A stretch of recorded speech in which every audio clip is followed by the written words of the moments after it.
Welcome to Just an Average Fantasy Football Podcast.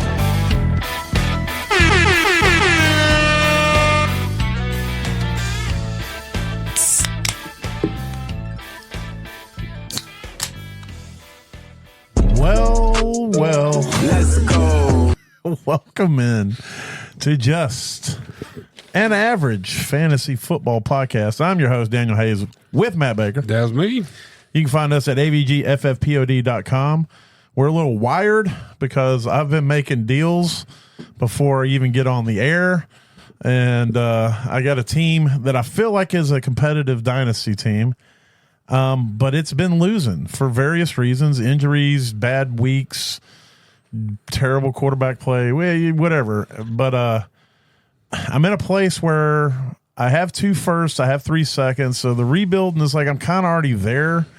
So I could still try to compete and still be okay in the draft next year. It's very limited roster space. It's not like a normal dynasty. You only have like 5 or 6 bench spots. You play a very small lineup. It's a weird format, but it's fun. It's challenging, clearly, because I didn't do good last year either.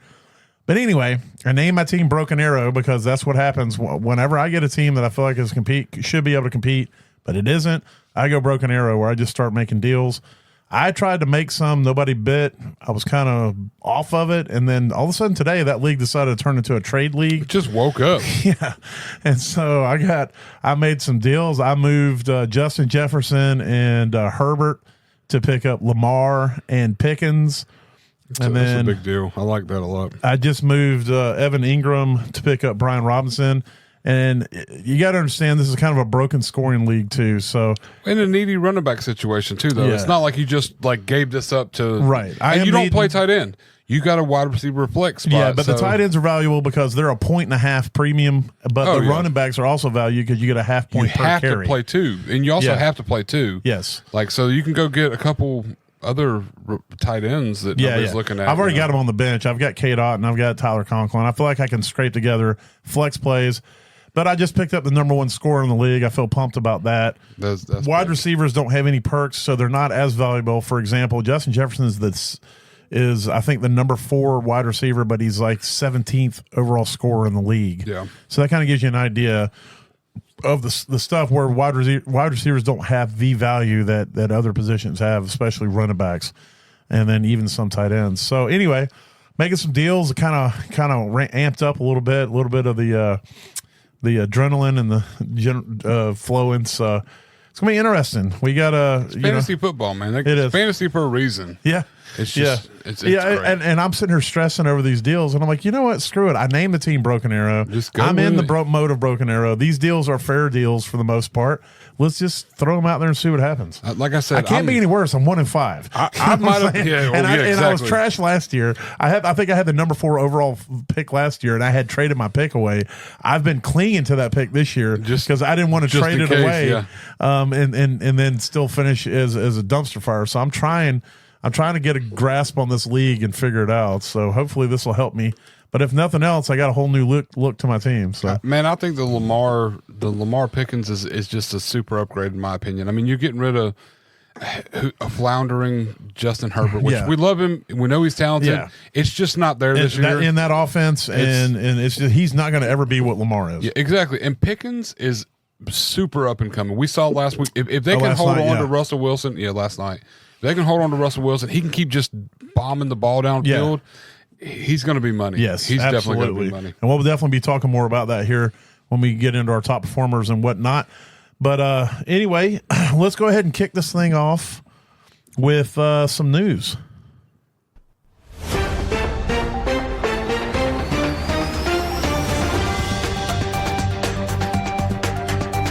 All right.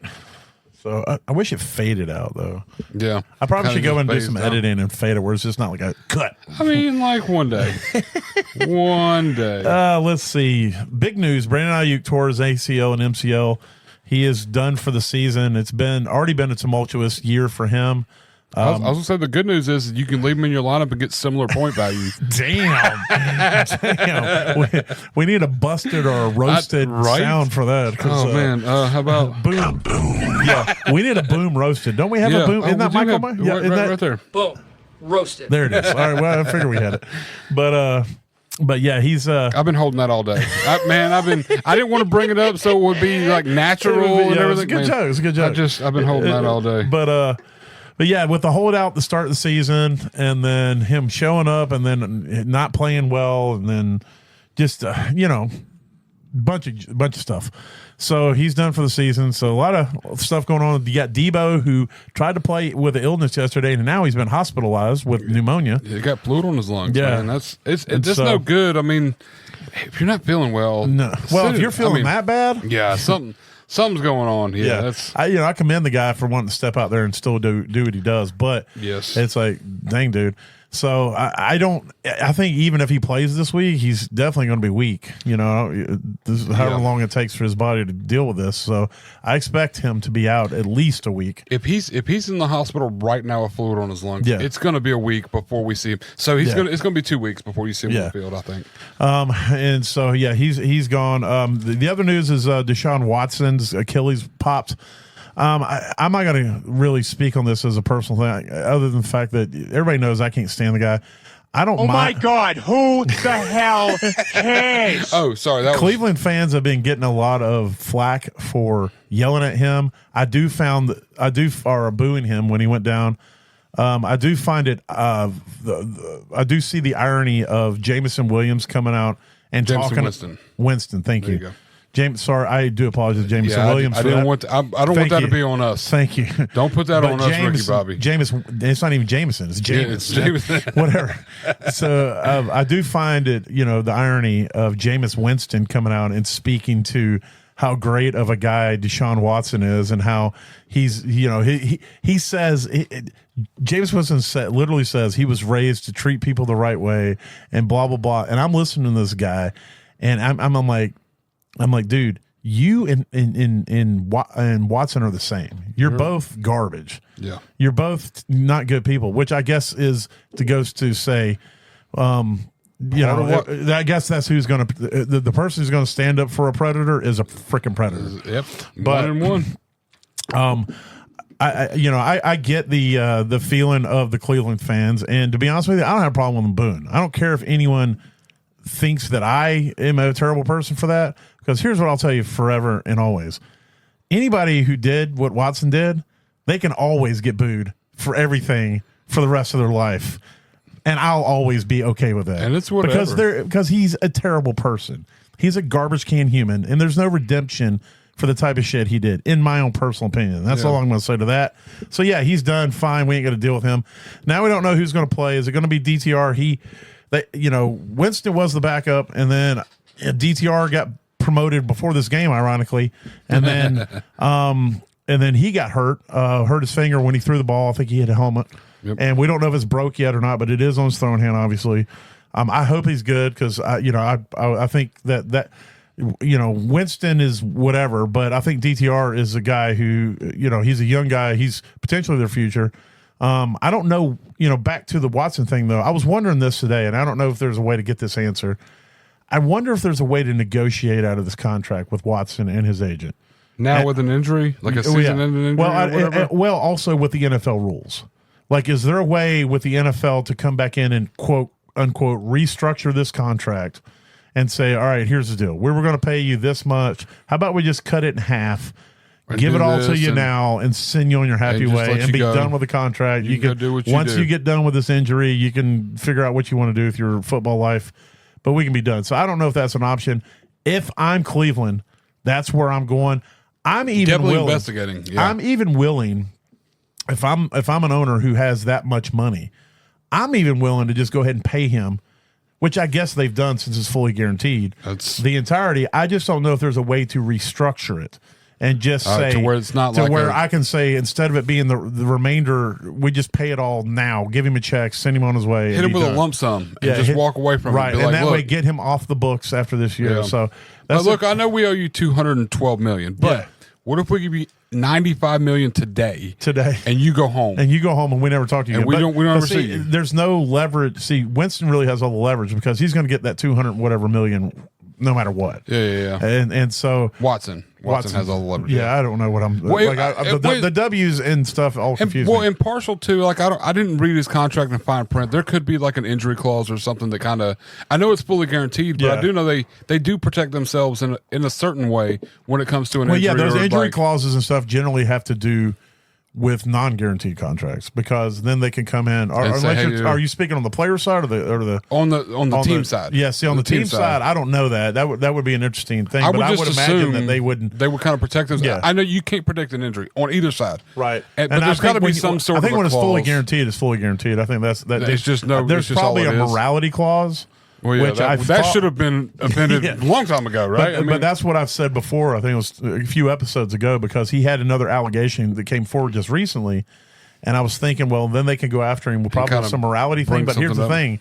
When you guarantee him all this money, knowing that he's already has all these other things against him, you can't how do you put a morality clause in? Well, that's why I was thinking, it's like, well, you put the morality clause in, and then you go, oh, well, you got all these things going. Now we're going to immediately get back out of the contract. Look, all these don't count. Okay, we're only going to count ones that happen later. You put a date. Yeah, exactly. You draw a line after July 12th of 2022. Anything that comes out after this date, falls under the morality clause. Yeah, I don't know. I would just like, to me, it just seems like as an organization, they would kind of put something in, not necessarily to shield them from the injury itself, like that, but maybe to where they can break it down and it doesn't hurt them as much that year. See, that has to do. I don't know if it falls back a year later, or something like that. If he comes back healthy, I don't know enough about that makes sense. But once the contract, that would have to fall into what the NFL would allow them to do. And the structure of the contract currently is the structure. And in order to change the current structure, they would have to bring a new contract into play. So to change how it hits their books, that's already written in stone. Yeah. Okay. Even with anything that's happened as far as that goes, unless they can either A, create a new contract, or B, void the current contract. Void it off. But the way the contract sits on their books, as far as the cap hits and all that stuff, what it cost. Yeah. But either way, I imagine if I'm Cleveland, I've got an entire team of lawyers finding precedent to figure out a way to get out of this contract. Yeah. Right now, he's done for the season. They've got plenty of time to now, behind closed doors, negotiate things, figure out things, try to get this done. Because the other thing is, while I believe Watson is an absolute narcissist, I also don't believe he's happy, because everywhere he goes, even by his own fans now, he's getting booed, yelled, ridiculed. And he may want out, and he may want to be like, get out of it with a chunk of money. That's good enough. Right. Let me get out. And so they may be able to appeal to that side of it and say, you know what, you're hated, we're also hated. Let's quit being hated. Let's break this up. Let's separate this out. But it's going to be interesting if there's anything that can be done moving forward. I'm obviously not a lawyer, and the only law that I even have any comprehension of is any legal troubles I've had of my own. By the way, I play one on TV. By the way, I'm 2-0 in civil court representing myself. I'm just want to throw that out there. Nice. If anybody needs legal help, hit me up. By the way, I've never been to legal court, so if y'all really want help, I can get you settled out of court. Well, or you got a friend who's 2-0. I'm undefeated in front of a judge. I had to call witnesses and put them on the stand and question them and redirect and object and stuff. I actually did all that. And I won. But on a positive note about the Browns, Nick Chubb was back, and while he didn't look super efficient, he still looked good. He did. I was glad to see he came back off his injury. Yes. He was solid. They try to utilize him in the pass game. And they need Chubb, because Chubb is the heart and soul of that team and that city. And with everything they've been dealing with Watson, he's the smiley face. That energy of Nick Chubb. Exactly. He's the bright shining star at the end of this, and however it works out, whatever this is going on. So he could be a positive ending to a terrible season for the Browns. He played 36% of the snaps. He had 11 touches, he had 14 total touches. Touches or carries? He had 11 carries and 3 targets. So he was targeted, which I liked. We didn't see a lot of that in the previous Nick Chubb, we know, but I was kind of low-key excited. I did go ahead and put my balls online and put them out there. I was like, look, first week back after a big injury, he got a touchdown. I mean, he got me 10 points. I wasn't mad. Oh, but man, I've been doing cartwheels. I was so happy to see him out there and see him just on the field in general. Just that's gold, man. I love seeing the people come back off this major injuries like this. We saw his knee touch his nose, or his toes touch his nose. It was insane. It was one of the worst injuries I've ever seen. Yeah, and he's out there back on the field, and he was playing hard. The second time it's happened to him. Yeah, he was playing hard, and he's out there doing it. So I love that. I love he's back out there. Yep. Wasn't super efficient, but that'll come. It'll get there. Speaking of coming back, Tua's expected to be back at practice this week. He's adamantly said that he is going to play football. He's going to continue to play football until, quote, until he dies. No, I'm not going to say quote. Because I don't know the exact quote. Yeah, it was either to the death of me or until I die. It's something along those lines. And he is adamant that he will not be wearing the Guardian cap. So, hey, he's making his own choices. He's going to go out there and do what he does. I think Tua's, I think he's a good dude. I think that he really loves the game of football. I don't understand the adamant to not want to protect himself. To not wear the. I get that it doesn't look cool. Whatever. Yes. It's like, why wouldn't you wear something that doesn't inhibit you? I mean, let me say that I know of. Yeah. I don't think it makes the helmet any heavier. I don't think it like makes anything harder for them to do on the field. So why wouldn't you wear that just for a little extra protection? I know that Achane wore it, and I know that some other players are wearing it, and is what he's dealt with. He should be an advocate for this, in my opinion. Like, exactly. This should be a situation where, like, I was glad that they put him on the IR this year instead of rolling things out and bringing it back 2 weeks later. Right. I mean, if there is something about it that makes it harder for him to play quarterback, he didn't say that in the press conference. Exactly. He was asked about it. He said nope, and then I think they were like, why? And he just said it's my decision or something to that effect. He just doesn't want to do it. Yeah, and it just sounds like that he just doesn't want to do it, and it's like the kid who's like, if you just wear this helmet when you ride your bike, you'd be safer, and then you got to argue with them about it. At a certain point, we got to realize that we're all adults, and the decision he makes is going to be the decision he makes. So it is. So to everybody out there who has to, it's just fantasy, but we care about his health. But I mean, if he's going to make this decision, it's going to go out there and he's going to do what he does. And what happens moving forward? Don't be upset. You just can't get upset if he comes out here 2 games and lowers his shoulder down to a defender and knocks himself out again. You can't. You can't get upset. You got to see what's coming. I mean, Tua is a big part of that offense. We see obviously last 3-4 weeks it's been Tua is like the MVP of the league based off of how that offense has performed without him. Exactly. Although I will say with Huntley yesterday, it was looking a little better. It still wasn't the high flying offense that we liked. Yeah, Achane looked a little bit better. Huntley went down, so just keep that in mind. Skylar Thompson's also dealing with something, and then Tua's coming back. I expect that if he doesn't have any symptoms and he practices Wednesday, I expect Tua to start next week. That's the only way news. I think that Tua is not going to start next week is if some symptoms, headaches or whatnot, arise while he's practicing. from while he's practicing and all. But he's been on the IR. It's been 4 weeks, right? So he's been on the IR. So he's had 4 weeks off. And he's he had says a month he's symptom free. I did find something interesting that I heard the other day on a different podcast. Real quick, and I'm trying to remember in my mind who it was, but somebody was dealing with concussions, and he said that he heard about somebody else, another football player, who was dealing with a concussion, who was spotted at a concert while he was like on his concussion protocol. Yeah, on the protocol. And they were getting like roasted in social media, as is prone to happen, because he's supposed to be like recovering from a concussion. Yeah. But the person, and man, I cannot remember for the life of me, said that his neurologist told him that he has to go to uncomfortable places when places with a lot of activity, a lot going on, in order to deal that helps get through it, or to know that you have symptoms. So he said that he went. I want to say he was going to a concert or something. And he said it was a lot. It was overwhelming. And he called the neurologist and told him, and the dude was like, go back in there. You need to stay there in that situation until you can't take it anymore, and then you leave it.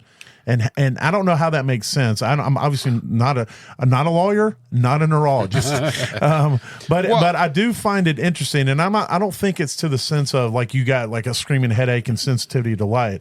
I think it's the anxiety side of it. I think that because there's chemicals that obviously get distorted in your mind when you have those as well. And so I do find that an interesting aspect of the recovery of forcing themselves into very discomfort, like you're uncomfortable or situations where there's a lot of music and people and activity, because your brain's trying to process all that. And it also shined a light into the concussion thing that was far beyond anything I'd ever thought about. Because you always just think about headaches, sensitivity to light, stuff like that. But you got to think that it affects so much confusion. You like we're talking about the chemical makeup, it probably creates anxiety or even depression or things like this nature. So there's more beyond just a headache that you got to deal with when these people are dealing with concussions. And the fact that when it comes to concussions and CTE and these things, there's still very, very little that we fully understand. Really understood. Yeah. And so I found that to be an interesting aspect that I wanted to mention, just from as we're talking about it with Tua. Well, with anything neurological, it becomes like repetition is how you kind of not necessarily beat it, but you adjust to it. Right. So like even with pain in general, people who like, let's say, get tattoos a lot, the more you do it, the more you get it, the more comfortable you get with it. So your body kind of teaches itself that it's not a situation that bothers you. I get what you're saying, but I think also, if I've got a hurt ankle and I just push through it, but I don't ever get it fixed. Well, no, I'm not talking like I'm not talking like discomfort for that, but it's different when it's a physical, like something broken or something. But with CTE, it's you get swelling or you get not necessarily CTE, but like with concussions. With concussions and stuff, it becomes a mental thing, not necessarily like a physical thing. If you got a hurt ankle, you also can push opening through up a hurt passageways. In your mind, you're creating passageways and closing passageways. So I think that might be the neurological aspect. It changes putting things yourself around. in a place you're forcing pathways and synapses or whatever they're called to fire in ways that don't normally fire if you're just chilling on your couch at your house. Yeah. And so you're trying to get your brain to fire you in adapt different parts. to it. You're adapting to in uncomfortable situations. So there it is. Your body can learn from. We've solved. This is how you beat a concussion. Just go to a concert. That or have kids and let them yell at you all goddamn night and shit. And just confuse you with questions you don't even there's really no answer to. Yeah. But yeah. Allegedly. I just want to throw that out there. It's all alleged. all that was alleged. All right, let's keep rolling through these. We have taken way too much time here. Metcalf has got MCL sprain. He's week to week. Jaden Daniels also week to week with bruised ribs. Luckily, the X-rays did not show a break. Yeah. David Montgomery is dealing with a knee, but the coach says there's no worries. He did come back into that game. Let's see. Tajay Spears went out of the game. He's also he didn't even play. He was out before. Oh, that's right. He was out before the game. They're hoping to get him back next week. So, same thing with Will Levis was out this week too. Mason Rudolph started with a shoulder injury. So, and then Levis had the shoulder injury. There's tons of people that are simulated and not simulated at practice. Cooper Kupp would have been simulated at practice today. And then Whittington would have been simulated not at practice today. So, there's a lot of stuff going on with questionables, whatnot. There's still 4 games tonight. So just keep that in mind when we're talking about top performers. And then the Trash Panda signing of the week, MVS to the Saints. So, oh my God, who the hell cares? Exactly. And I know we talked about that like before the podcast, and then just before we started, there was another Trash Panda signing of the week. Oh yeah, yeah. The Cardinals signed Desmond Ritter. No, wait, take that back. Cardinals had Desmond Ritter. They had him on their practice squad. Yeah. Who just signed him? It's somebody. I want to say was exactly. Hit the button. It doesn't matter. God, who the hell? It doesn't matter. I don't even care. Somebody signed Desmond Ritter. As weird as that sounds, I don't know what's going on, but he got signed to a team. Yeah, like not on a practice squad. Like I don't know what's going on here. Yeah. But so Desmond Ritter owners, here's your chance. Yeah. All right, we're going to move on to fuck that guy. Yes. Allegedly. I'm on the wrong page. That's not it either. Oh, I didn't create a sounder for it, did I? Maybe. I thought there was something. Oh, hold on. I did create. What is this one for? I can't remember. Holla. Oh no, what is this at the end. FBI, open up! That works too. I don't know how that, because we need to send the FBI after some of these We guys usually send them out there for what they did to our shut this teams. down. This is not good. All right, so we did not give each other. I didn't pass any to you, and you passed. You tell me what you throw some out there. I'll throw a couple. We'll mark them off. CJ Stroud 5.3 points. Matt Stafford 5 points this week. I only threw Matt Stafford on here just because he pissed me off with only 5 points. Yeah, that's pretty bad. CJ Stroud expect more out of you. So yeah, CJ Stroud and Matthew Stafford. Fuck those guys. The only quarterback I put on my list was Andy Dalton, and I know he doesn't really dissolve here. This is personal. He doesn't really belong here, but Big Dick Dalton came out here. I agree with this. Big Dick Dalton came out here. Just go ahead and throw Deontay Johnson in because it's really Dalton's fault. Deontay Johnson was bad. He only had 3 targets, so yeah, it was Deontay Johnson had 2.2 fantasy points. 2.2, and so did Andy Dalton. So I don't. Yeah. It was really close to that. It probably Andy wasn't. Dalton had 2. I don't think he had that many points. But it was terrible. I don't know if they just had his number 100%. They were like, "You're not playing football." Yeah, and it was Washington. It was so bad. I know the one team he should have excelled at. Well, here's the thing. Real quick, I want to say about Washington as I'm watching that game. We have to remember Dan Quinn had the Cowboys defense as one of the top 5 best defenses last year. Yep. And he had the Falcons defense moving, and he was a defensive coordinator in Seattle during their heyday. So make no mistake, he's getting that defense in shape. Oh yeah, no, it's working out. And they had Andy Dalton's number. It was ugly. I played him a couple places in desperation, of course. Yeah. But still, I was expecting 8-10 points. Yeah. I wasn't expecting 2 to 3 points. And right. that's what I got. Yeah. So from me to Andy Dalton and Deontay Johnson. Yeah. Fuck those guys. All right. Well, I'm going to throw you 3 running backs out here. Raheem Mostert, 2 fantasy points. Ramondre Stevens, 3.5 fantasy points. Alvin Kamara, 5.4 fantasy points. So terrible. So to the 3 of those, I just want to say from the bottom of my fantasy heart, fuck those guys. And I mean, the only running back I had on my list, and this is because you played against the worst defense or the best defense for running backs, but Tony Pollard. Yeah. And I also traded to get you. And he didn't also have anybody behind him taking touches. Exactly. There was nobody else there. Yeah, you were the only guy. Thing with you. It really should be with fuck that guy. And that's what it's like. It's like, I just traded to get you. I wanted something, and now you're out there just doing it against a really bad. It's your fault. I'm a Bills fan. You know what? To you, fuck it that is. guy. Fuck me. Fuck this guy right here. But I felt like Tony Pollard was going to have a game, not the game, but a game. Yeah. And he didn't. He did not. He didn't even have a game. He had the opposite game. of a game. Yeah, exactly. Negative game. Or it wasn't negative, but it was close enough. It was terrible. But to Tony Pollard. Yeah. Fuck that guy. All right. I want to, speaking of somebody that I just want to single this guy out just because he was going to be the number 2 receiver. You know, his number 1 was down. They were needing it. Now, a lot of it had to do with the fact that his quarterback was on this list, but I just want to throw out there that me and you both had the same amount of fantasy points this week as Tank Dell. Yes, and here's the thing about Tank Dell. I watched parts of that game, and I saw 3 targets that hit him in the hands, and he dropped. Yep. And so, I out generally of his 4 targets. Yeah. And so 3 were catchable. Yeah.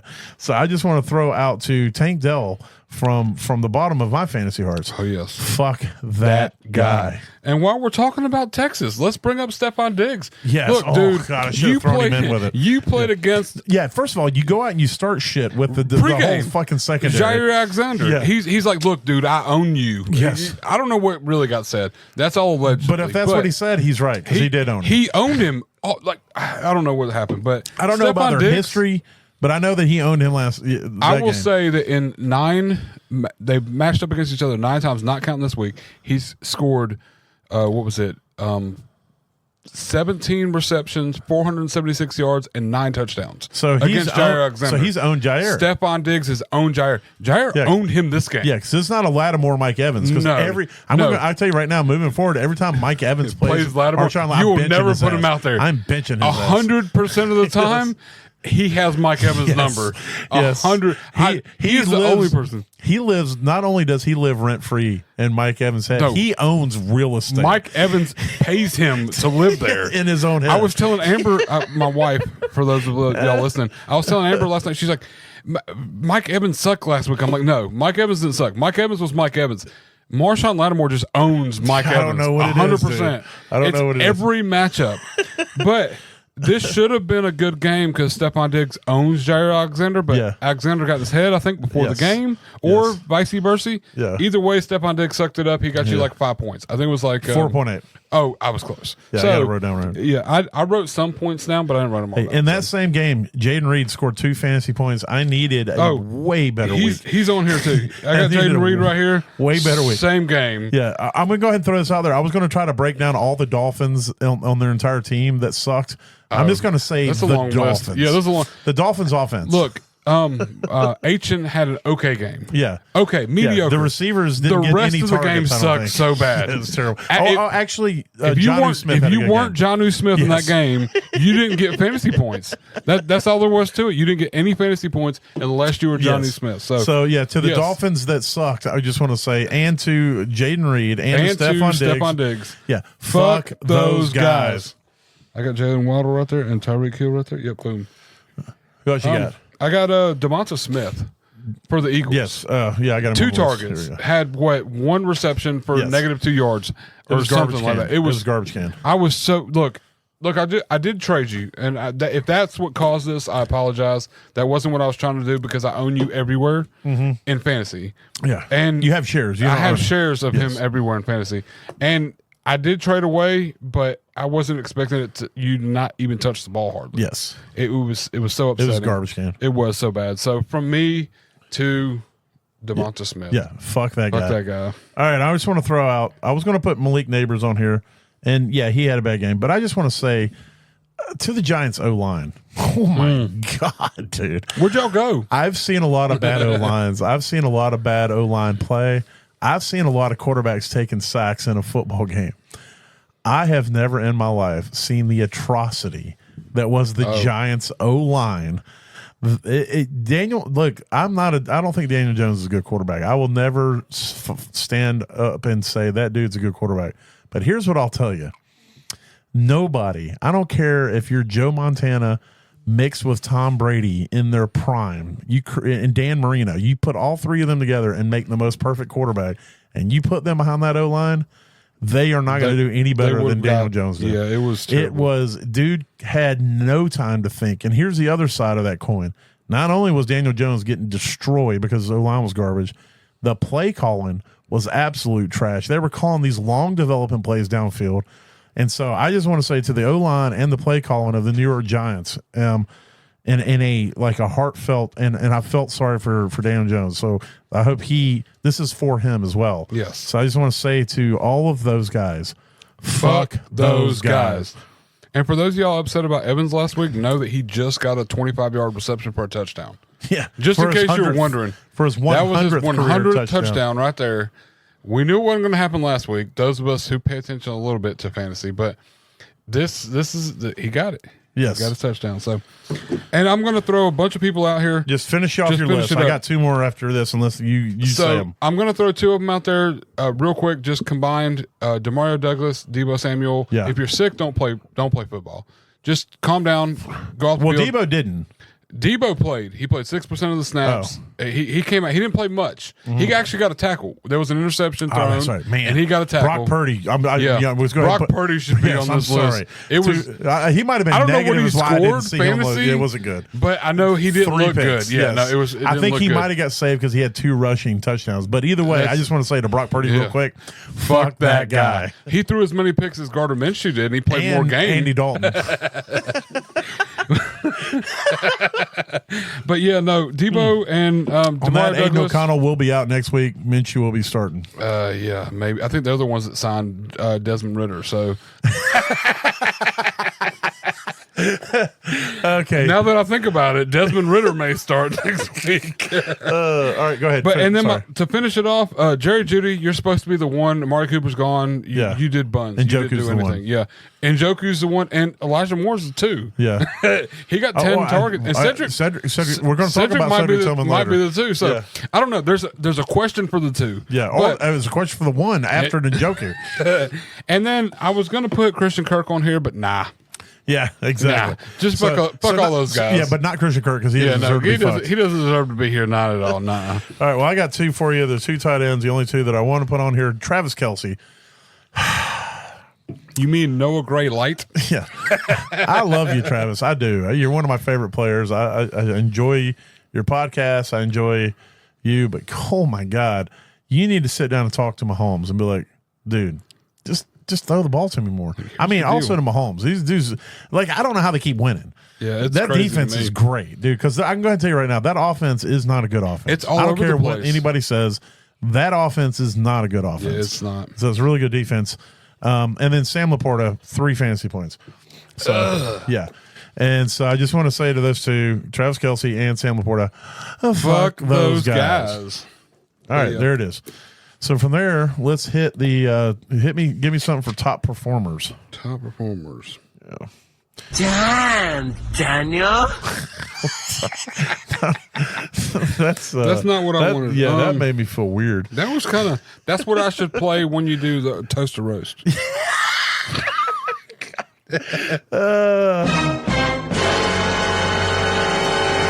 That should be for fuck that guy. That's what that one should be for. I need to make notes. I'll change. Yeah, I'll we're gonna have notes. to start writing these down. Let's see. Hey, Lamar just got you 1.1 points on an 11-yard rush. Just nice. heads up. Well, I don't have it. Well, I do have him in another league. Just give me a heads up, just in case. Yeah. I'm trying to keep up with the game because it started early. So Yeah, we got 2 games tonight, and I'm very heavily involved in both. So well, the quarterback one is currently on the week. Now, keep in mind there are 4 quarterbacks playing tonight. So yes, but the quarterback one on the week currently is Russell Wilson with 24.9 points. He played. He threw for 264 yards and 2 passing touchdowns. And he did rush for another touchdown. I'm not going to say he looked great at quarterback. The first half, he didn't look good at all. The second half, he started throwing the ball. Some of those passes to George Pickens, it was just George Pickens making plays. Honestly, Jalen Warren had a couple that were like dump balls he shouldn't have caught, and he did. Right. So I mean, the team made Russell look really good. So I think the offense. I will say this: I think the offense ultimately is better with Russell, and I think Russell's going to be better. But yeah, he had a good week. He had the most debut yards as a Steeler quarterback as anybody, I think, in Steelers history. Jalen Hurts also didn't look particularly great for most of the game, but he salvaged the game with 2 tush-push rushing touchdowns. Also threw for another one, but only threw for 114 yards. Josh Allen back in form against a Tennessee defense. I thought it was going to be a little bit tougher. Their defense is pretty decent, but he threw for 323 yards, 2 touchdowns, rushed for another touchdown. And, it's amazing what that offense can do when they have a threat at receiver, and they finally do with Amari Cooper, so that was good to see. Drake May, I mean, they're not winning with Drake May, but their offense is looking better, and I think moving forward, by the end of the season, I think you're going to see a pretty confident Drake May out there, and an offense is working a little bit better. And so he threw for 276 yards, passed for 2 touchdowns. We just talked about Brock Purdy. He's still the QB5. He rushed. He got 2 rushing touchdowns, which salvaged his week. He did not pass for any, and he threw 3 picks. So I think he just threw another one about 10 minutes ago. Marcus Mariota coming in for Jaden Daniels. Hey, here's the thing. When you're playing against Carolina, you're going to do good. He threw for 205 yards for 2 passing touchdowns and looked pretty solid out there. But, again, it was against Carolina, so you can't really take a lot from that. But he's somebody, if you're in a dynasty, I went and grabbed him 2 weeks ago. He's a good I was like, who's have. Jaden Daniels' backup? And I was like, Marcus Mariota. He just came off the IR. He was on the IR at the beginning of the season. Oh, yeah. And I went and grabbed him in a bunch of dynasties. In the rebuilds I'm in, I snatched him up just to have trade bait, which I'm going to try to move this week. So he's definitely somebody you want to have in dynasty if you've got Jaden Daniels, because he looks like he'll be pretty good, decent for fantasy if he has come in for him. And we don't know if Jaden Daniels is going to miss any weeks. So Jordan Love, 220 yards, 3 passing touchdowns. Sam Darnold, 259 yards, 1 passing touchdown. And they finally caught that L from the Packers and Jordan Love. Last minute, too, though. Yeah. It was the last minute. That was a good game. And I don't know if you've looked into the story of the kicker who kicked that, but that dude was stacking shelves at a department store or something. That dude thought his career was over, and now he got a call. And it was a long field goal. Yeah. So. It was a really good game, though. Well, actually, I'm thinking about the Lions. Is it the Lions kicker, Bates? That's what. Yeah, I'm thinking about the Lions. It was the Lions that played Minnesota. I'm getting that NFC got it North. right. No, you got it right. It was a really good game collectively. Yeah, Bates beating Minnesota, but not Jordan Love beating Minnesota. Correct. Jordan Love beat Houston, right? Houston. Okay, yes, correct. All right. It's all sorted out now. Now, Jared Goff. Jared Goff's been on a bit of a heater. I mean, he only got 16.8 fantasy points this week, but he's been pretty damn solid here of late. 280 yards and 2 touchdowns. All right, let's move on to the running backs. The quarterback scoring was down. It was way down. Yeah, because that was like QB 9 and it was in 16s. I generally stop around 20. Yeah. When I'm doing the list, and I wasn't paying attention. I noticed this week. I mean, we got 2 games. We got 4 quarterbacks tonight, but I don't project any of the 2 of them I can see being top, but yeah, 2 of them. Well, Lamar's probably going to be top. Yeah, Lamar will probably be top, and I think Murray has a matchup that he can be top. Yeah. if everything goes well, but. See, Jahmyr Gibbs just balled out, with Montgomery missing a little time. Yeah. He it was like as soon as Montgomery went down, they gave the ball to him, and I think he ran a touchdown. Long touchdown. Yeah. He was yelling at me. 116 yards, 2 rushing touchdowns, 44 more receiving yards. Saquon Barkley, he said, nah, this ain't a revenge game for me. I love what the Giants did for me. They gave me a chance, blah, blah, blah, blah, blah, blah. And then he went in there and roasted them for 176 yards and a touchdown and 11 receiving yards. Every time I turned around, Saquon was breaking like a 50-yard run. Super huge runs, too. Like it was literally like he 3 that were 40 a plus. Defensive back at one point, and I'm like, man, that guy he's going to be feeling that for a couple of weeks. Yeah, it was pretty crazy. Joe Mixon, I'm telling you, man, in this Houston offense, he's like a new dude down there. When he's healthy, he's absolute money. He's a running back one. Yeah. Every week he's going to start. Yep. 115 yards, 2 rushing touchdowns. Javonte Williams got back on the scene. 88 so rushing mad yards. at that, man. Yeah, I had him benched. So mad at that. I had him benched. 23 receiving yards, 88 rushing, 2 rushing touchdowns. Tank Bigsby, I'm telling you, Tank Bigsby's a better running back on that team. He is more explosive. He's faster. He didn't really do anything in the receiving game, but on the ground, he is the better running back. 118 rushing yards, 2 rushing touchdowns. He did 0 in the receiving game. Yeah. But he is so badass when he gets that ball. He's really explosive. I hate that I gave up on him in Dynasty on a couple teams that I had him on my taxi squad, but I had to clear space. Yeah. And he was doo-doo Browntown last season. Yeah, you didn't get much out of him at all. Brees Hall, he salvaged his week on receiving. The Jets? Yeah. 38 rushing yards, about 103 receiving and a rushing touchdown. He was every bit of their offense. It seemed like. 100%. It was so crazy that game. Yes, that game. I mean, him and Garrett Wilson. Oh, and definitely. Conklin caught a touchdown too. Well, that was like a crazy situational touchdown, though. That wasn't even like a normal scripted. Oh no, Aaron Rodgers looked like Patrick Mahomes the way he threw it to him. Yeah. But because the coach was throwing the challenge flag because they thought that that Brees had already got the touchdown. He was throwing the challenge flag because Aaron was yelling at him to throw the challenge flag. And they called the play and they started it and the challenge play and Aaron Rodgers went and picked it up and just threw it off the side. Yeah, that was after the play. Yeah, after the play, but it was crazy the way the play worked out. It was ugly and it was like an ugly bobbled play, but Conklin was wide ass open. It was a great play call. I want to say something real quick about what the Jets are dealing with. I think it's very, very, very, very similar to what the Broncos dealt with that year, the first year they got Russell.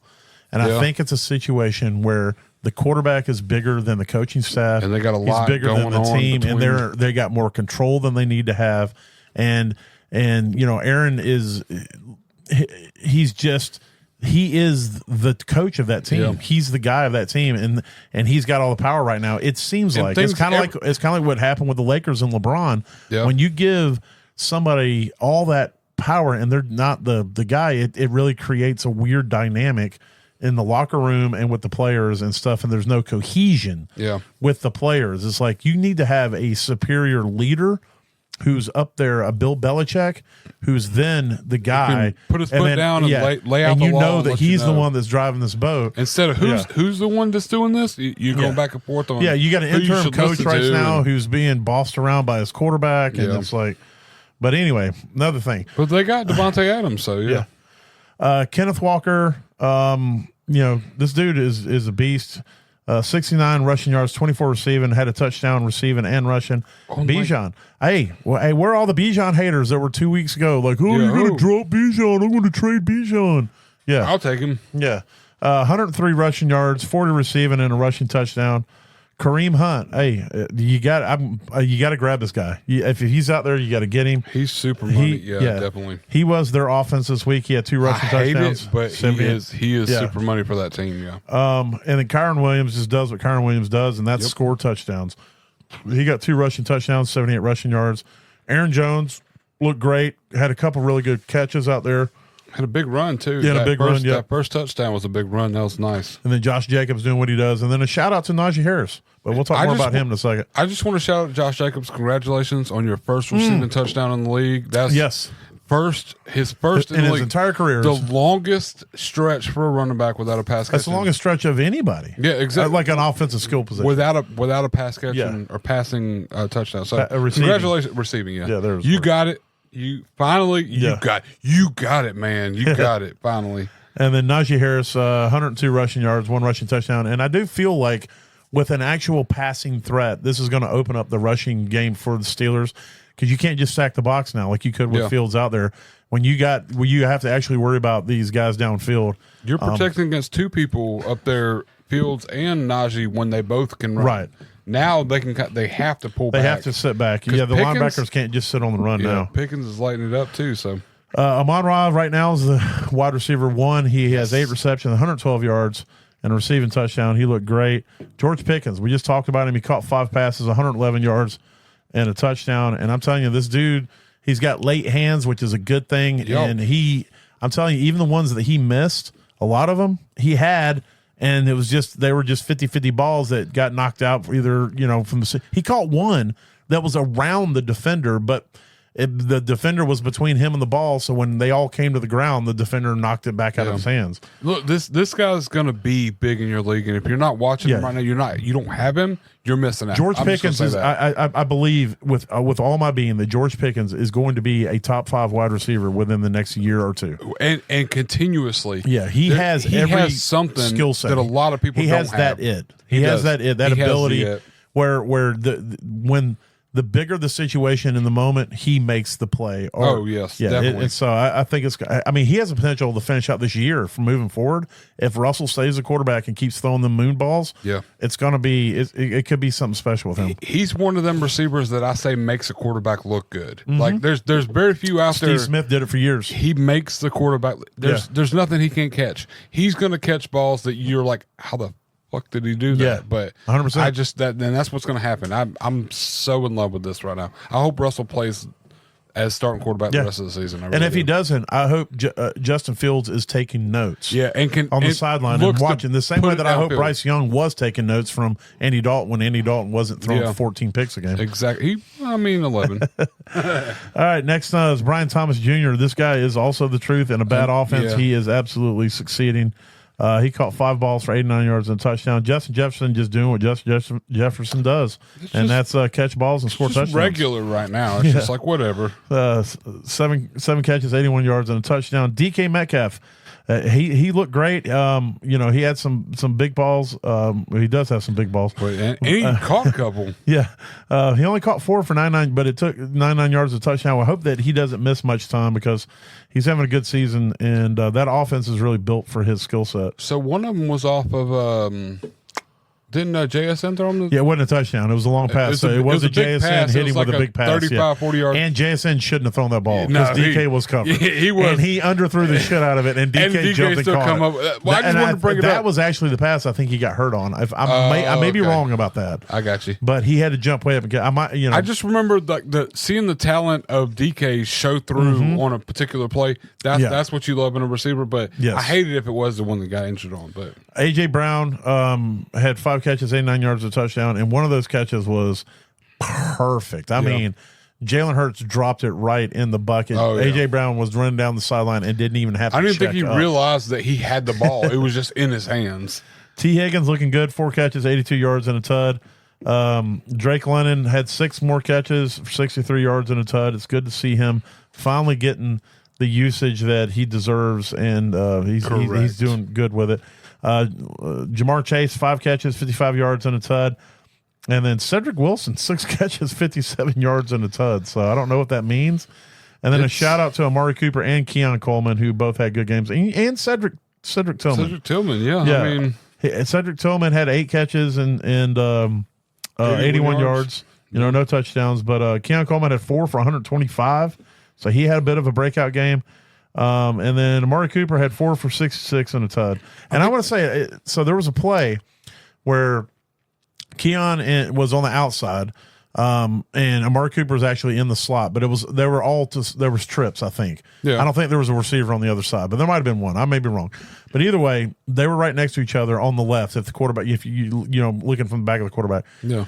And Josh Allen calls an audible, and you see Amari. It looks like Amari Cooper looks over and says, "I don't know what to do." And you see Keon Coleman pointing and telling him what to do, trying to tell him where to go. And that was the touchdown that Amari Cooper got, where he ran kind of a soft. It was kind of a soft post. Yeah, it wasn't really a post, but it was kind of a soft post in the middle. But his job was to pull the safety. It's one of those where Keon's going to run the boundary on the left, and he's going to run inside, and they're going to make the safety choose. Well, the safety chose Keon, and then Josh Allen put it on a rope right there to Amari Cooper for the touchdown. But what I find interesting is there's a press conference afterwards where Keon was being asked about that, and he was asking about what it was like to have Amari Cooper, and he was like, it's great to have a guy like him in here. He's got a lot that he can bring and teach and blah blah blah. And they asked him flat out, did you have to tell him what to do? And he had an opportunity to be like, I had to tell him this and that, blah, blah. But he was like, no, he goes, I got to tell him what to do. This guy's been in the league for years, He goes, we just out here together, and he's like, we're just communicating. Communicating is like the key. That's what you're trying to do. And it looked clearly like he was telling him what to do. So he could have literally thrown him under the bus. Him up and yeah. But it was a very mature, it was a very professional answer, and I appreciated that. I won't say that I never got like a diva feeling from Coleman, but he is kind of a bomb. He's a spotlight. Yeah, he's a spotlight kind of guy. He doesn't want it, but he owns it. I think it's just his natural way of aura. Being. Yeah, it really is. Yeah, that dude. I really like Keon Coleman. I like him. I like him and Leggett. I think both of those guys are really. Leggett's another one that's like, he's photographic. Like when you're interviewing him, they seem like genuine dudes. Is what it really boils down that's to. what it is. Yeah, they're just down to earth and just what they are. Real genuine. There's nothing fake. There's nothing fraud. Yeah, exactly. No, I get that. All right, let's move on to tight ends real quick. Johnny Smith had him a game, 7 catches, 96 yards, and a touchdown. Tight end 1 currently on the week. And Njoku also a game, 10 catches, 76 yards, and a tud. Brock Bowers is doing what that rookie does. He caught 10 balls for 93 yards. Hunter Henry, he looked good out there. 8 catches for 92 yards. We'll talk more about him in a second. George Kittle, 6 catches, 92 yards. He's been on fire this season. There's no up and down with Kittle. It's just up. Yeah. Zach Ertz seems to be a pretty solid play at tight end these days. 4 catches, 40 yards, and a tud. Tucker Kraft, I didn't see it till you was telling me about it before the game, but one of the best touchdown catches I've ever seen. It's beautiful. There's something poetic about that entire play, the way it all worked out, and the pass. And he had the luck of the threes, 3 catches for 33 yards. So. Yeah, it was poetic. It really was. Kyle Pitts finally getting the usage that we've been wanting to. He caught 7 balls for 65 yards. And then a real shout out to your bottom, Jatavian Sanders. I'll take it. A tight end 9 currently on the week, 6 catches, 61 yards. I love it. And then Conk Daddy, he only had 7 yards off 4 catches, but he did get a tud. So yeah, that was 3 of his 7 yards, by the way, in case you were wondering. So there it is. There's the top performer. So let's hit on that toast and roast. What does this do? Let's go. I like that. All right, I'll go ahead and kick off my don'ts. So I said don't play Najee Harris against the Jets. And I was wrong. He's the RB 30. Yeah, that does not deserve a damn, Daniel. That deserves the opposite of that. So 16.2 fantasy points. He's the RB 13. So, yeah, I missed that one. So I don't get a toast. Bucky Irvin plays tonight. And Rachaad White's playing, so I'll probably get a toast for it. When I gave this prediction, I thought that Bucky was going to start. So Bucky's 4 for 13 and 2 for 29 right now. Yeah, so it's not looking good. He's got 5.2. Well, it's not looking good. It would be 4.7 fantasy. Yeah, it's still in the first quarter. So it's still early. It's not looking good. And Rashad White has 3 carries for 9 yards and 2 for 20. So, classic Rashad. Yeah, all the catches, no efficiency for all that. Yeah, 2 for 20. That's 10 yards a catch on 2, and he's caught both. Yeah. Yeah, it's money for Rashad. Anthony Richardson versus Miami was my other one. He's a QB 20 on the week at 7.8, so I'll take a touch for that. He finished that high? Yeah. God, that was, I don't know. I watched part of that game, and I don't believe it. Appreciate that. I did forget to give myself the horn for Najee, though. I gave you the bad feelings. Yeah, that's true. That's true. So there it is. So how about your don'ts? How'd you do? All right, so I didn't do any don'ts. I did Baker's bottoms. Yeah. Is that okay? Yeah, I mean, I don't want to mess anything up. No. All right, so Baker's that bottoms. week last season we swapped though. I did bottoms and you did don'ts. We should try that. Like, just kind of shift it up a little bit and see what happens. We'll see what we do. We'll see what. All right, but I said Devon Belay, however you pronounce his name. I said go grab him. He had one good catch for 35 yards, but he had 3 total targets.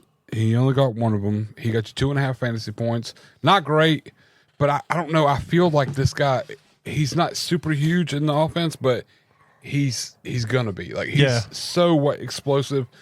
They had a tough matchup this week too, and it was, but he didn't get the targets. I felt and he had one play called back. Yeah. Either way, he only got you 2.5 fantasy points. That's not Baker's bottoms. That's kind of on the bottom, but then like you said, tight end Jatavian Sanders. I said grab him. 9.1 fantasy points. He did good. And it was way better in a full point. So. It really was. And I don't know what's going to happen tonight with Vidal playing against Arizona. I think he's going to have a good night, to be honest with you. I think he's going to do good. He's actually in my waivers too. I got to play in a DFS. I think you need to look at him. I'm going to bring him up on DFS or on the waivers. Just because we don't know what the game's going to be, but I don't care what it is. You need to grab this guy. Yeah, I think so too. Period. And end of story. But we don't know what's going to happen yet. Who knows? All right. Well, let's go ahead and head into your smashes from last week. Go ahead and talk to me about your quarterback smash. How'd you do? My quarterback smash was amazing. Yeah. It was Andy Dalton. Yeah, it was so bad. It was horrendous. It was terribly bad. Like, it was very bad. Hold on, I'll give you one more. You know the significance of doing 3 That's how many interceptions he threw? Well, that and it's more wahs than he had in fantasy points. Ah, that's true too. 2.02 fantasy points. Yeah. It was so terrible. I don't know. I figured Washington is going to be a get right. No, it should have been. It should have been. It should have all worked out. But it was not. It did not work out that way at all. It did not work out for him. No, not at all. I think the only person that caught passes was Jatavian Sanders. So, and then and the Washington defense. That's true. They caught plenty of passes. Yes. And then, for running back, I went with Pollard against the Bills. Bills were like the second to last or the last fucking against the run. Yeah. And yes, I will say that they did have Mason Rudolph starting, which the thing they were playing from behind. Game scripts what killed that and the fact that Will Levis is going to get out there and chunk a ball to the defense a lot. So they knew Mason Rudolph wasn't going to. So they were stacking the box. Yeah. They're like, we're more likely to catch the ball up here we're more than we likely are to get back a fumble here. Recovery exactly. So they're like, we're going to come up here, we can catch the ball. We're going to be up here where the ball's at instead of being down the field where the ball's not going to be. So they kind of held that. But he's running back. He didn't 25 this week, but he didn't. He got you 7.5 points. It's not terrible. So that's I shouldn't have given you a full. I should have been more of a. I'm fine with a full because I was like, he's going to be running back 1 this week. I felt it in my heart. Yeah, if you didn't if you said that, I would play the wah-wahs through this entire segment. I did not say it, but I felt it. If that you would also I hate Pollard. You would be drinking more. Oh, by the way, good job on doing the video. If anyone hasn't seen, it's on our Facebook page. Go to Facebook, Just an Average Fantasy Football Podcast, and on there is a video. It's split in 2. It is split 2 because he didn't cheat he flipped up. it around and it cut off, and he took 2 sips. Oh. And then he realized that it wasn't recording, so he had to start recording and take a third, and it wasn't good, any of them. Y'all owe me money is the way I feel like it. We need sponsors for what I did then. Just saying. Yeah. Because and listen, I know everybody's like, well, he cut it off so he could switch it and take the sip. No. I was watching it. It was almost immediate that the one video posted, and then the other next one one came right up behind it. It was, and that's how Matt rolls anyway. And I'll say this too, like, it didn't taste horrible. It was the texture that got me. It was the chunky Lamar mayonnaise. just threw a touchdown to Mark Andrews. To Mark Andrews? Yeah, oh which wow, is even nice. crazier. Yeah, it was just like, it looked like he put cottage cheese in coffee. It was so bad. It was bad. But anyway, go check the video out. Go check it out over. on Facebook. Just an Average Fantasy Football Podcast on Facebook. But that's my quarterback and running back. Where are you sitting with quarterback and running back? All right. Well, my quarterback was Drake May. He is currently the quarterback 4 on the week. So hell yeah. Hey, I'll toast to that. He was also my streamer. So we'll go ahead and he was also your It streamer. was my streamer too, yeah. So we'll go ahead and toast each other again on that. Toast on that. Yeah, that's good. And then my running back was Brian Robinson, but I said and/or Eckler. So I'm only get a half of a cheer because Brian Robinson had a good week. He's RB16 at 13.1, but Eckler only had 3. So, and then I got a. All right, pretty good. Yeah, I'll toast it up. We'll do a, and then yeah, I don't know what that was. A little but bottom this- toast. So, all right, and then my wide receiver is playing tonight against Baltimore. So I got Mike Evans. We'll see, and he's already got a touchdown. He's so already I got thought that's going to be yeah. good. I mean, he's already one. Let's see, what's that right now? 1 for 25 and a tud. He's Yeah. got you 9 points. All right, so that's a. Yeah, I'm gonna go ahead and call that. I'm going because only needs one it's more gonna catch. to it's make gonna it go look good. up from here. That's all it's gonna do. And then I had Kyle Pitts was my tight end against Seattle. He is a tight end 8 with 10 points. I'm going to take it in this tight end economy. Hell yeah, I'll take that all day long. That's gold. All right, who's your wide receiver and tight end? So my wide receiver was the one on the week right now. Amon-Ra St. Brown. Hell yeah, 21.2 points. I might have sucked it up everywhere else, but damn, Yeah. I got my smash on my wide If you receiver. take the average of all your smashes, it's probably still pretty good. It may have worked Yeah. out. Well, and also too, my tight end was Zach Ertz against Carolina. And honestly, I'm gonna put a little caveat on this. I feel personally that had Jaden Daniels finished the game, It would have been better. it would have been better. Yeah. And what he 100%. got, he finished with 12 points, 10 Yeah. and 6 on the week. I just feel like it would have been a lot better. Oh, had 100%. Jaden Daniels played. 100%. So, either All right. way, Let's hit the streamers real quick. We both talked about we had Drake May. I got K. Dotton as my tight end streamer, so we'll talk same. about tonight. We smashed on both those. We had 2. And so then the only one we got is my defense. My defense was the smash play of the week. It scored 18 points against Las Vegas. I had the Rams. Well, so I had the Bills put up 13 points. Oh, yeah, we both against killed the on the Titans. defense, So yeah, we so- both did good on that.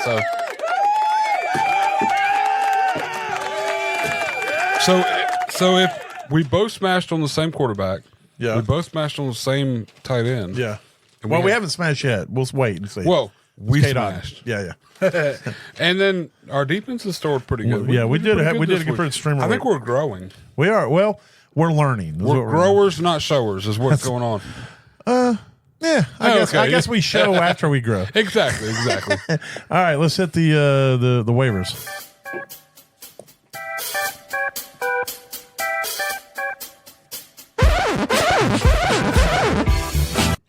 All right. I'm going to run some streamers off right here. Running back's a little weird this week. There's no like surefire go get this guy because there wasn't, knock on wood. We don't know what's going to happen tonight, obviously, but there was no known major injuries to any starters, like big time starters who the backups that we need to grab that I can think of off the top of my head. Not Maybe I'm wrong. injury wise, but I do have one that everybody should be grabbing right now. Well, I've got my got Ray Davis. You need to grab 100%. If he's out there, you need Yes. to get him. That guy's the truth at running back, and he's going to be utilized. And he's a hell of a cuff. I personally feel he's a better running back than James Cook Yeah. outside of pass catching. Yeah, I think James Cook's a Possibly, good yes. pass catcher. Possibly, yes. But I think Ray Davis is a better running back. So Ray Davis is my number one running back pickup of the week. I'm also going to say you need to go out and get Jalen Warren. He's only owned by 52%. Right now, Ray Davis is only owned at 29% on Sleeper. Yep. And then Tyler Algier, if he's out there, he's still only owned by 50%. So you need to go grab him. He's available. Get him. Yeah, he needs to be on a roster because especially if you have Bijan. Bijan, you need to no have doubt. Algier. That's a must. So Any other running backs? You said you only had that one. So no, the only other one that I got is playing tonight is Bidell. I don't want anybody to sleep on it. If there's an opportunity to get him, I think even without seeing the game, I still feel confident enough to put in waivers for him. So. The number one pickup for me on the week period is Ricky Pearsall. 100%. He's currently only owned by 25%, but some people are going to say Juwan Jennings. Yes, Juwan Jennings has a rapport with Purdy, and yes, he's going to be used in this offense. And we both think that Debo is going to miss at least a week. So next week it could be Juwan Jennings and Ricky Pearsall on each side as wide receivers, but reason that Ricky Pearsall is my number one pickup, and me and Becker were talking about this before the podcast. At this point, I know what Juwan Jennings is, and I know that he does have at some points in his life have weak winning, but he's only done that once. And so when he put up 30 something like a few weeks ago, most of the time you're talking career. He's been in the league for 5 years, and he's had one amazing week, and a lot of weeks. And so I know what Juwan Jennings basically is. I don't know what Ricky Pearsall is. He's a rookie. He was a first-round draft pick for them. So he could be something spectacular, or it could be a complete dud. But that's where I want to put my money right now. This is what I'm put. So I'll say this to you. If you're just looking for somebody to get you 5 to 10 fantasy points every week and not kill you, go get Jennings. If you look at somebody who has the potential to be something special, go get Pearsall. And then also, if Keon Coleman's out there, you need to grab him. This offense is going to start clicking. It has a real threat at wide receiver, and it also has a guy who's going to help Keon Coleman be the best that he can be and also open the field up for him. Volume is always key when it comes to fantasy, but there are times where, the volume's there, but if the volume's there when you're getting double or triple coverage, then how good is that volume? And so Keon Coleman, his volume was all right before Amari Cooper got there. Maybe it dips a little, but maybe it comes in single coverage, or it comes in wide open places, or maybe they scheme things better. So I think Keon Coleman, you just saw him have a bit of a breakout game, and if he's out there, you need to grab him. And then Cedric Tillman. Cedric Tillman had 12 targets, 8 catches for 88 yards. And so this entire offense for the Browns is in flux. They just got rid of Amari Cooper. They just lost their quarterback, and now we don't know which quarterback's starting. We don't know who's going to throw to who and who's going to like who, but we do know that DTR does like Cedric Tillman, and so if he's out there, he's probably the 2. That's who you need to get, and so those are the wide receivers. You got any other wide receivers that? A couple. Oh, I will say Tillman's only owned in 2% of the league, so he's probably available. Elijah Moore, 6% of the league, same team. You don't know who's going to be it, so if you want to take a shot, do what you do. Elijah Moore's been involved a little bit in the past, and if you kind of fell off. If you only got one spot on your team for a waiver and you want to grab one, you put a waiver in for the guy you like the most, and then for the other guy, and then the other guy behind it. Yeah, exactly. And then I got Mason Tipton for the Saints. I'm kind of confused with what's going on with Spencer Rattler, but he loves Mason Tipton. He does. He had 8 targets last week. He also likes Bud Means, but not as much as he likes Mason Tipton. Not as much as Mason Tipton. And Mason Tipton can potentially get you a touchdown, maybe? I don't know. Like it's one of those where you don't know which one, but Derek Carr's going to be back eventually, but for right now. But right now, if you're looking at waivers for this next week, you lost Ayuk, and you know you're not going to get Pearsall because you won this week, right? But you're down on the list. Yeah, grab Tipton. I think if you're low, or if you're low in fab at this point, exactly. Grab and you're just looking for targets. And then that's all I got. Sorry. And if Vale's out there, I know he didn't have a great week, but if Vale's out there, you need to grab him as well. I think Valet or Vale or whatever. Yeah. I think he's going to be a bigger part. He had two called back on holding calls. One was for 23 yards and one was for like 28 or something like that. But he's explosive and open. Like I don't know, they get him involved more, and Bo Nix works it out. I don't think he's gonna like the thing you got to understand with a lot of these guys. They're not going to be consistent every week. Those are for the big guys. Yep. And so you're just every week you're taking a shot with them, but sometimes you'll get that 8 catch week. So and I think it's coming. He gets like 6-7 targets every week he plays. So he at least looks like he's open when he's out there. So all right, well, go ahead and tell me who your quarterback, tight end, and defense streamers are. My quarterback streamer this week is Bo Nix. Same as mine. We both like that Carolina play. Man, Bo Nix I love versus that. Carolina. I just love, and Bo Nix is kind of advancing. Like every week he plays a shittier defense, and he looks a little better, if that makes sense. And I want or whatever his name I is. think his name's Vale. We're going to go with Vale, and then if we find out different, we'll change it. I just think that, I think this is going to kind of open up, and it's got to. I mean, Cortland Sutton is on the team too, and he didn't get one target last week. He goosed. It was so bad. I scored as many fantasy points. Tank Dell scored as many fantasy points. So it was pretty bad. But and then my tight end this week. You know what? That should be a segment. Next week we're going to do a segment of all the players, like players that matter, that we scored as many or more fantasy points. We'll call it the same segment. I don't know. We scored the same points. We'll come up with a better name. All right. I'll deal with that. But yeah, no. Who's your tight end? My tight end is Noah Gray. Okay. This is a guy that's getting used a lot more since Kelsey isn't any good anymore, apparently. You shut your mouth. You shut your damn mouth. Sweet Kelsey's still a very good tight end. I have 0 shares of Kelsey, but low key, I want to talk up Noah Gray so Kelsey can hear it. And everybody around me in my life who has all the Kelsey shares. Travis Kelsey gives 0 shits about anything but W's. That's I get all that. he fucking cares about. He doesn't care if he catches 10 balls or he blocks the entire game. And that's from his own mouth. He said it. He said, I only care about wins. And we're the ones that, now look, I know that he wants to go out and do his thing, but if it helps them win, that's when it's going to matter. So I will say to this, Travis, your offense sucks. So it's going to help y'all win, and y'all are going to start catching L's at some point. Eventually, the refs are going to quit helping you guys so much. I don't know. I think Mahomes caught a throat punch this last week, and the refs didn't call it at all. Well, yeah, but whoever the player was that did that's been taken and shot behind a building somewhere, and we'll never hear from him again. That was just because the refs didn't see it in game. That makes sense. Yeah, he's been taken to the gulag. But I think Noah Gray's going to have a good week. They got a decent matchup coming up, and he's being utilized a little more, especially after this last week. Yeah, I mean, and then my defense for this week. I think that says Steelers. It does say Steelers. It looked like shooters or something. I don't know what it really looks like, but it's an S and it ends in an RS, so I'm going with Steelers. It's the Steelers. I don't know if there's another team that starts with an S and ends in an RS. The Titans. No. The Titans. No, I think the Steelers got a good matchup next week, and I think it's going to work out good for them. I think they're a good defense anyways. Yeah. But I think it's going to be a good week. It's going to be a bigger week next week. So. All right.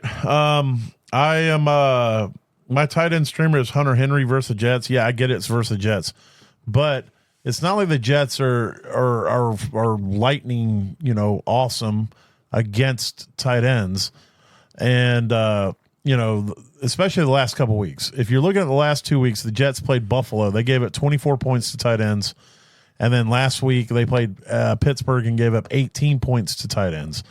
So they got some injuries in the secondary, and so it's going to open up some stuff with the passing. And Hunter Henry is a favorite target. He is a safety blanket for Drake May, and I think he's going to have a good week. And then my defense is Detroit at Tennessee. It's always good to play. I don't care who's playing quarterback. Play your defense against Tennessee. It's just they love in Tennessee giving up points to defenses. They gave up 11 2 weeks ago, 19 last week. They started the season off by giving up 32, 24, and 32 fantasy points. The only good week they've had against a defense was week 4. They only gave up 7 points to the Miami horrific defense. Well, I think that was week 1 with Tyler Huntley too. But that week when but I'm just saying that was the points they gave up to the Miami defense, not the Miami offense. Oh, okay, gotcha. And then the Miami defense is trash. And then guess what? The Colts defense is trash. And in week 6 they gave 11 points up to the Colts defense. And then last week they gave 19 points to the Buffalo defense. So if you want your defense to score positive points, play the Tennessee Titans defense. So, yes. But there it is. Yeah. There's the week. Was it 6? Did we just do week 6? We just finished 7. 7. There it is. Yeah, you're right. Week 7. Oh, look up real quick who the buys are. I always forget the buys. Yeah. So week 8 buys are going to be. Yeah, I should try to give them during the waiver segment. That would be the smart thing to do, so everybody knows. But we're just average. We've only been doing this like 4 years, so or 10. Excuse me. There's some weeks where there's no buy, but here I could probably tell you right now. This week is a week that we don't have a buy. Yeah, I'm scrolling. Everybody plays this week. I could have told you that if I'd have just scrolled down because there's 0 buys. But just in case anyone wants to know about next week, since we probably will fucking forget then too. Week 9, Pittsburgh and the 49ers. Those are 2 big weeks. Go ahead and prepare now. The San Francisco 49ers and the Pittsburgh and Steelers. the Pittsburgh Steelers they have both buys have next buys week 9. So be prepared for week 9. But not week this 8, week 8, don't worry nobody's about on a week 8. fucking buy. You're good. You're good. But All week right. 9, worry about it. Figure it out. Well, there it is. If anything we say or do helps you get to that average place in your league, that means we did our job. Because when you finish average, you don't finish last. That's exactly right. So we hope you guys have a good week out there, and we'll talk to you hopefully tomorrow. I want to say this: Baker's got some stuff going on with work tomorrow. He may be too late to do the pod, so we may have to push tomorrow's to Thursday. Push it. Yeah. So the brotherly shove it to the brotherly shove because we can't do it on Wednesdays. We have dart night. We're in a dart league, so. So if you don't get a podcast tomorrow, it will be released on Thursday.